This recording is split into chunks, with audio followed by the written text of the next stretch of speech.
जय हिंद सभी को। मेरा नाम ओम प्रकाश सिंह है।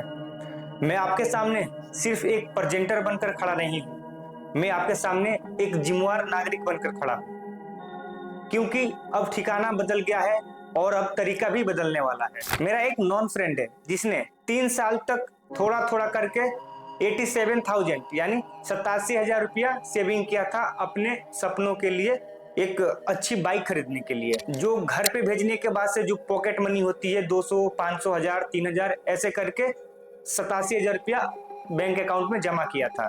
लेकिन एक टाइम बाद ऐसा आया कि उसके आंखों के सामने उसकी पूरी की पूरी कमाई खाली हो गई, क्योंकि वो एक साइबर क्राइम का शिकार हो गया। उसका पैसा ही नहीं गया, उसके आंखों के सामने उसके सपने टूट गए। और सबसे दुख की बात यह है, उसको ये भी नहीं पता था कि साइबर क्राइम होने के बाद से कंप्लेन कहाँ करें, किससे हेल्प लें, गवर्नमेंट की वो कौन सी प्लेटफॉर्म है जहां वो रिपोर्ट दर्ज कर सके। और ये कोई एक जन की कहानी नहीं है, ये लाखों करोड़ों लोगों की सेम कहानी है। ऐसे स्कैम लाखों, हजारों और करोड़ों लोगों के साथ हो रही है। फोन चोरी हो जाती है, पता ही नहीं चलता कि कंप्लेन कहाँ दर्ज करनी है। और जो लोग कंप्लेन दर्ज भी कर देते हैं उसमें पाई जाती है कि वो सही तरीके से कंप्लेन दर्ज नहीं करते हैं। और कई टाइम ये भी देखा जाता है कंप्लेन दर्ज करने के बाद से भी जो गवर्नमेंट की सिस्टम है उसमें भी लापरवाही देखी जाती है। तो आप समझ सकते हैं कि कितनी बड़ी क्राइम बन चुकी है कि लोगों की जिंदगी भर की कमाई कुछ ही पलों में खाली हो सकती है। और सबसे बड़ी बात यह है, इस पे कोई लगातार आवाज उठाने वाला कोई डेडिकेटेड प्लेटफॉर्म भी नहीं है। तो इसी सोच को देखते हुए हमने फैसला लिया और बनाया साइबर आवाज।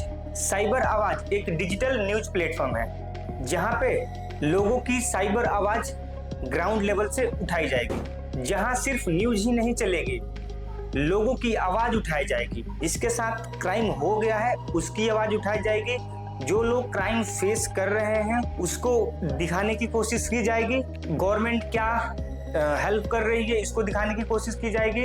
और ग्राउंड लेवल से ये जानने की कोशिश की जाएगी कि मार्केट में कौन सा स्कैम चल रहा है, जिससे लोगों को अवेयर किया जा सके। अगर कोई उसमें स्कैम में फंस गया है तो कोई दूसरा उस स्कैम का शिकार ना बने। जहां जनता ही जर्नलिस्ट होगी और जनता ही सर्वोपरि होगी। और अब आप सोच रहे होंगे, जब देश भर में 500 से ज्यादा न्यूज चैनल हैं तो फिर ये साइबर आवाज की क्या जरूरत। बिल्कुल सवाल सही है।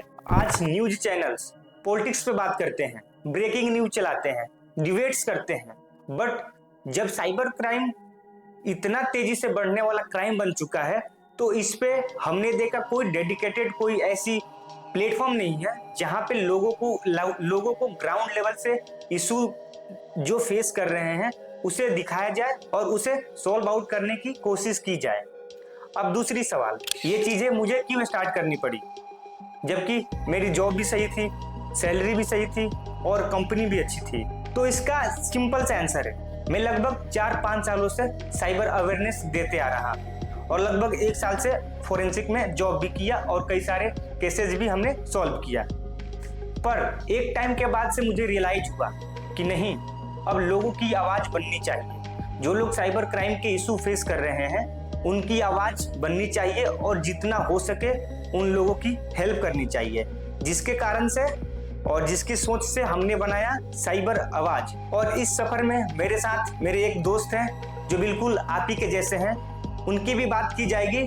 पर उससे पहले आपसे और कुछ खुद से बात कर लेते हैं। हम वादा करते हैं जितना पॉसिबल हो स्टेट घूमना, ग्राउंड लेवल पर रिपोर्टिंग करना। हम वहां जाएंगे और सारी खबर लेंगे, ग्राउंड से चीजें पूछेंगे कि क्या लोग इशू कर रहे हैं, गवर्नमेंट एक्चुअल में क्या काम कर रही है, लोगों की आवाज बनेंगे और जितनी भी हो पाए हम उन लोगों की अपने तरफ से हेल्प करने की कोशिश करेंगे। तो मुझे आपसे कुछ नहीं चाहिए, ना पावर ना पैसा, बस आपकी साइबर आवाज।